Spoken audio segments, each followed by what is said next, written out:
Hello, this is Youngling Jr. again. I'm just want to cover little bits and pieces of the murder trial, basically the key highlights of the George Floyd and Derek Chauvin that happened today, this morning.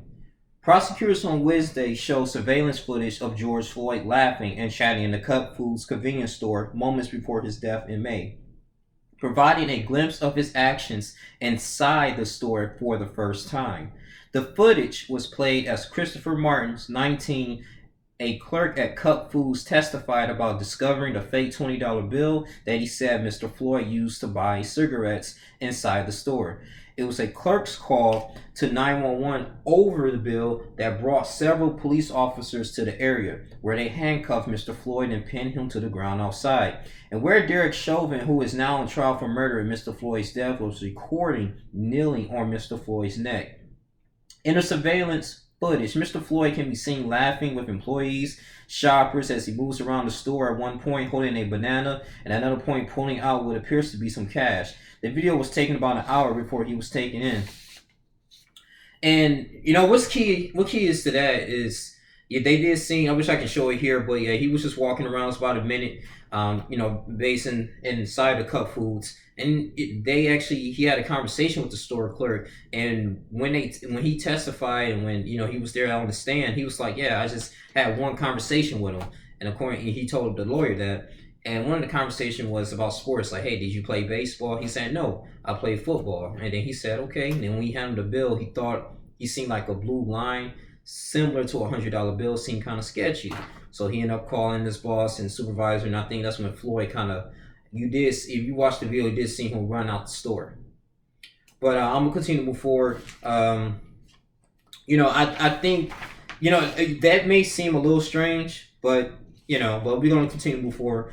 He was taken about an hour before he was taken away on a stretcher, and about 2 hours before he was pronounced dead at a hospital. Mr. Martin testified on Wednesday that he had spoken briefly about sports with Mr. Floyd when he entered the store, and that Mr. Floyd had appeared to be on drugs of some kind. It kind of took him a little long to get to what he was trying to say, so it would appear that he was high. After selling Mr. Floyd some cigarettes, Mr. Martin said he realized that Mr. Floyd had given him a bill with some blue pigment. Okay, I talked about that. He asked the manager what to do, and the manager told him to go to Mr. Floyd. He was sitting outside in the car and asked him to come inside, which Mr. Martin said he tried to do twice. Yep. So they tried to reason with him. It was very difficult at the time. So if you look at the one of the surveillance footage and the camera, the body cameras, they actually showed that and displayed that in the trial. And when he was struggling with the cops. He was saying he was claustrophobic. He didn't like tight spaces or whatever, and he was nervous, anxiety. That's when he was in the car, and they finally handcuffed him. I think he was in the squad car, and which was key here. We had another individual that witnessed. He was driving around near Cup Foods, and he actually seen something. That was kind of crazy. So he actually broke down and started crying. And that was a gentleman. He was on 61 years of age, but I'm gonna get into his testimony soon. But according to the news here, for more than 30 years, Cup Foods has been a neighborhood mainstay, but also a source of complaints at the corner of Chicago Avenue and 38th Street. Customers could buy cigarettes, fresh produce, and minutes for their cell phones, but some residents also complained about drug deals and violence nearby. Even as the neighborhood began to gentrify and barbershops and clothing stores closed as a cafe and art spaces moved in, Cup Foods, the name originally stood for Chicago Unbeatable Prices, did not budge. That's interesting. Okay. Let me get into the next one before I get into the fire. So this is key. Charles McMillian, who's 61, who saw the police trying to get George Floyd into the police car, and he begged him to cooperate. I seen the video. He was like, "You can't win. You can't win," which is true. As soon as they get you in handcuffs, you can't win. Let them arrest you, and then you fight them in court. Then you may have a possibility to win. He broke down the sob as he watched the video in court of Mr. Floyd calling for his mother because his mom, Mr. McMillian's mom, died. It's crazy. And had to stop testifying. He took off his glasses and wiped his eyes. "I couldn't help but feel helpless," he said. Nearly every witness so far has cried at some point in their testimony. And not just because of the trauma of what they saw, several have said they felt powerless to intervene as they watch a man die. In almost all cases, interfering with officers itself is a crime. That's true. On Wednesday, that same stress started to impact the jury.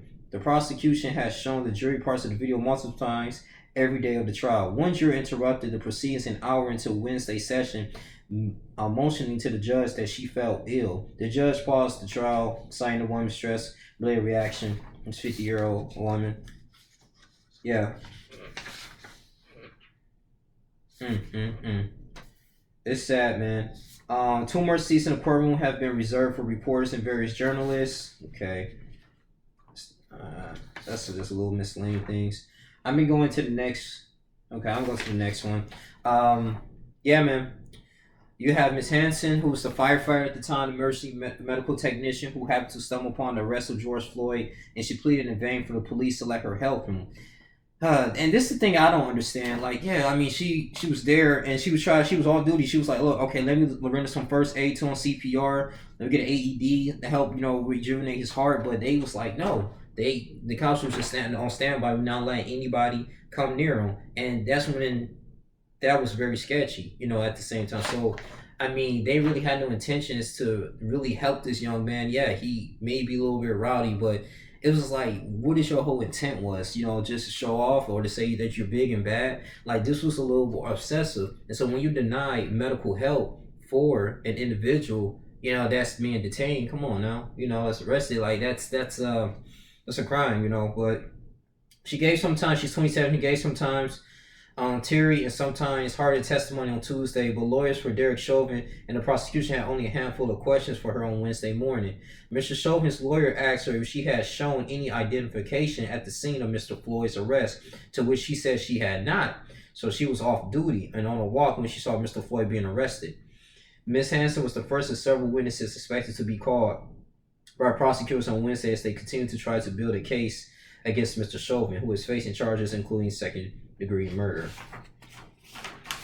And I'm gonna kind of stop it right there. This is kind of, I don't want to print off like 30 more pages, man, for my printer, but that's pretty much what I really want to talk about. Just really going to kind of talk about those what's the key points that's going on here in trial 3, day 3, and we don't know, man. I don't know what's the future's gonna hold, but I mean, like I said before in my previous videos, my personal opinion about this, like, second degree murder should be charged, should be go away for life. I mean, this was completely out of hand, a little obsessive. We're just gonna continue to see until I get any more information. Maybe go to day 4 and go move on from there as the weeks go by, and hopefully the jurors make a executive decision. But if please, I want you to hear your thoughts, your comments. Let's have a great discussion about this. Just continue to like, comment, subscribe, share this video. Whether you disagree or not, if you agree with what Derek Chauvin did, put it in the comment section. If you disagree, put it in the comment section. It's all right, open-minded. I'm just going here and just delivering the news, and I'm not trying to be biased, but I'm using common sense as well. But let's go in here and I'm gonna continue to do this. Whether I get views or not, who cares? I just want to get the information out here. And also too, man, I think you can watch this too. ABC. I mean, you can follow it on live. They're gonna do the many updates. They've been doing little snippets of different videos of the people that's testifying. So as you can see, I think as the trial progressed, they may have more different people or just testifying, their side of the story. But yeah, I appreciate you guys coming in here. You like, comment, subscribe, share this video. I'm out. Deuces.